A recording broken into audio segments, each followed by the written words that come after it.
Hi, Julie Jones from SSB Performance, Smarter, Stronger, Better Mindset Training, here with this week's Mindset Made Simple Tip of the Week, brought to you by Game Day Sportswear. Call Gina or Kim at 330-882-4005 or go to shopgameday.net. They can make anything that you need. They'll make it fast, they'll ship it to you, anything, and it's good stuff. This week, we're talking about when is too much information too much. It's the first week of school, hence the lateness of this tip. Next week, school starts for me and probably for a lot of you if you're not there already. But the new year brings new expectations, new environments, new information, new adjustments, new campuses, new teams, new classes, whatever it might be. A new sales quarter. New brings uncertainty. And uncertainty leads us to be uncomfortable. And being uncomfortable has a tendency to send us on a search for information. I started really thinking about this week when I talked to two of my athletes, and one of them is committed to a school, so she's got that taken care of, but she's at a new high school. She's on a new summer team, just by happenstance with a move, and she hasn't been playing all that well. So she was going to a hitting coach, and now she's got another hitting coach. She's got two hitting coaches.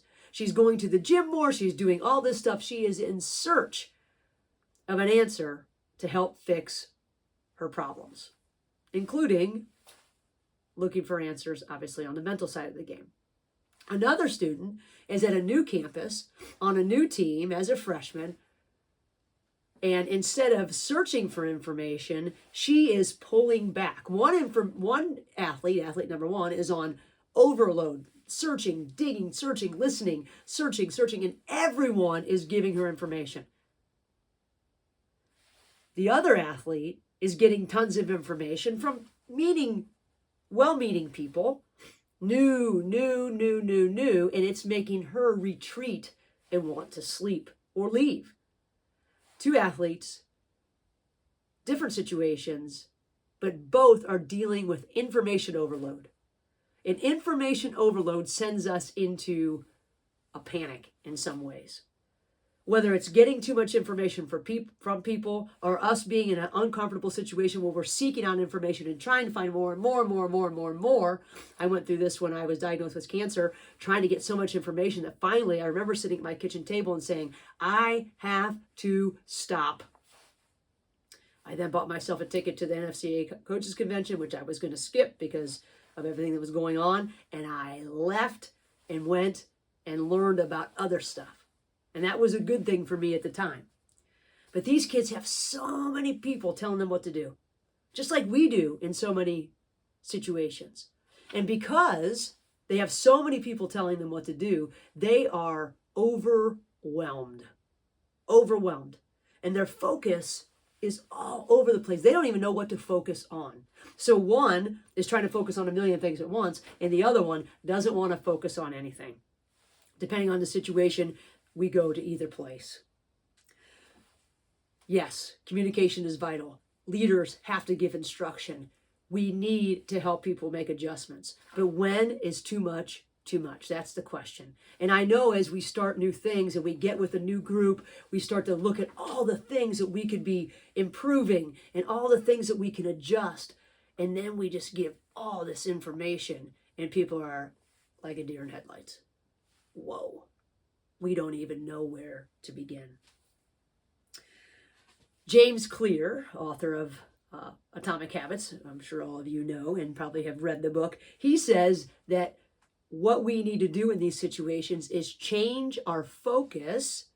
I say we have to narrow our focus, and we're going to talk more about that. But this is what he says. He says, focus is the art of knowing what to ignore. What do we need to ignore? What do we need to pull in? Are you saying, Joel, to stop listening sometimes? Yes. Are you saying to not pay attention to what someone in authority is telling you to do? Sort of. Not really, you get the point. But how many things can our brain focus on at a time. Just one. Otherwise, we're in cognitive overload. Too many suggestions, too many directions, too much stuff. Cognitive overload. And when we're in cognitive overload, we can't do much. Our attention is split or nowhere. It's in the middle all the time, going back and forth from thing to thing, right? We can't make quick decisions. We're much slower. I just did an activity with one of my college football teams yesterday where I had them doing all kinds of things and then counting backward or, counting backwards by 7 from 100. And everybody's like, and this is a high academic school. They're doing their stuff and all of a sudden they turn into robots in slow motion because too much information allows us to do nothing. We freeze so often. In fact, according to a study in the Journal of Applied Sports Psychology, they found that when athletes focus on 1 or 2 KPIs, key performance indicators, they were much more successful than when they were trying to do all kinds of things at once. Think of it this way. If you are at the plate as a hitter, and I'm going to go with my strength here, not necessarily the greatest hitting coach ever, I'm not saying that, but my strength in our game, right? And you have to get your foot down, and you have to keep your bat speed, and you have to keep your shoulder on, and you have to keep your nose down, and you've got to get your hand in the slot, and you've got to think about your launch angle. How can you do all those things at once? It's impossible. But what's the most important thing for the hitter? Well, I always like to say that good pitches make good hitters. If you're not looking at the ball when you're doing any of those things, none of those things matter. And we're in information overload all the time. All you have to do is go to a kid's game, like my kid's 12U team that I coached this year, and all the parents, well-meaning, they were great, but everybody's giving suggestions all the time. And I'm sitting there going, don't swing, or make sure you look at the ball, period. Because we're not working with Albert Pujols' swing in the first place. Don't swing when you've got 3 balls. That's the key. Do swing when the ball's somewhere around the zone. That's the key. How can we take all this information and pull it down to the most important thing at the time? The most important thing at the time. Now, the most important thing changes with each step throughout the game. But if we're trying to do 5 things at once, it's impossible. Try to catch 5 balls at once. You can't do it, but you can catch 1. Because our brain can only do so much at a time. If it's on overload, we are missing probably the most important thing, which would be looking at the ball. You cannot hit what you cannot see. And a full mind is an empty bat, as they say. We need to be focused and pull it into one thing. What's the most important thing now? What's our win at the time? So what can we remove from our focus so that we can focus better?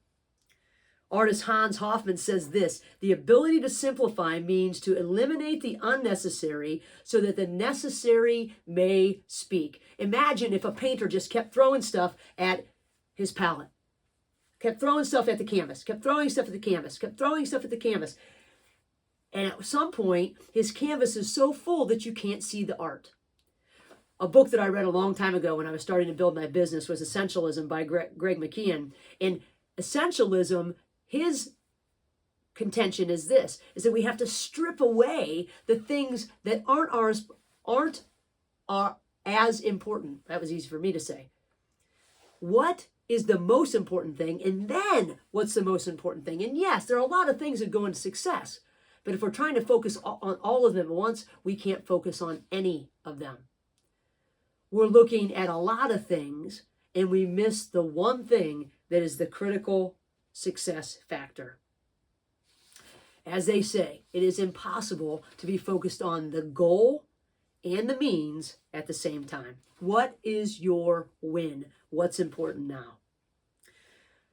We've talked a lot about Mihai Csikszentmihalyi, who is the professor at the University of Pennsylvania, was at University of Pennsylvania, who invented flow or named the work flow.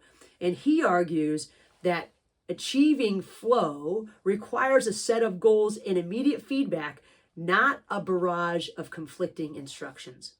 When athletes are inundated with too many cues and suggestions, their ability to enter flow diminishes and so does their performance. And flow means we are immersed in what's going on, not in this or that or this or that or this and that. We're letting the game show us where to go, and we're allowing our training to take over. So what do? We have to rein in our tendency to say too much. That's hard to do as a coach. We like to talk, we like to instruct, we like to try to give people information so that they feel more comfortable, when in fact sometimes it's doing exactly the opposite. I say hello kettle because the hello pot, the kettle's calling. We have to keep the main thing the main thing. What is, and I've asked kids this a lot over the past week, what is the most important thing you need to focus on right now to be successful? I need to be relaxed. Okay, let's focus on that. I need to be in this slot. I asked a running back that yesterday. What's the most important thing as you are preparing to make a play? What is the most important thing? I need to line up exactly right here beside my blockers, because if I'm not there, I don't have a chance to get out, to get it into a hole. Okay, let's make the main thing the main thing. That's really, really hard to do. And let's not forget about this. Routines help minimize uncertainty. Routines help us from being overthinkers. They help us take control of the beginning so that we can get ourselves into a position where we can be our best. It frees up mental energy. It sort of dissipates this, or takes this cognitive overload away, because we know that this is what we need to do now, and this is what we need to do next, and this is what we need to do next. But we can't get to step 3 until we do step 1. Routines make a huge difference. And then, of course, I often like to say, we need to trust our talent and our training. That's my goal. My job is to help athletes or help business people or help whoever it is use their training and their talent to their fullest. And one way to do that is to get the cognitive load out of there, to trust what we have trained. I know that in this situation, that's where I need to run. Okay, let's keep it that simple. Let's trust our training and not think about this, and this. Yes, mechanics are important, but there's a time and a place for that. There's training to work on that, and then there's training to help us perform. And we've got to be able to do both, because if we don't train to perform, we're never going to be able to perform when we get there. Finally, instead of judging what we have just done and then diving into all this information on what we need to do different, what we need to do different, what we need to do differently, let's evaluate so we can learn. Judging is guilt. Evaluation is learning. What was my intended result? What was my actual result? What caused this or contributed to it? What do I need to do the same? That's huge. What do I need to do differently, and how am I going to do it? It's that simple. If we can evaluate instead of judge, oh my gosh, that was horrible. I've got to fix this. I've got to fix this. I've got to fix this. No, maybe you don't need to fix everything. There's always something that you can base your performance on that worked. Maybe you missed the second step. Maybe you skipped over the first step and the second step was because you said, but what worked? What do you need to repeat? What do we need to adjust? And how are we going to do that? That keeps it much more simplified. How can we keep it simple, stupid, or keep it simple, smart, for that matter? We've got to keep the main thing the main thing. Too much information makes athlete number 1 spinning and looking for more, and then not making a decision on what she needs to do now because she's thinking about a million different things.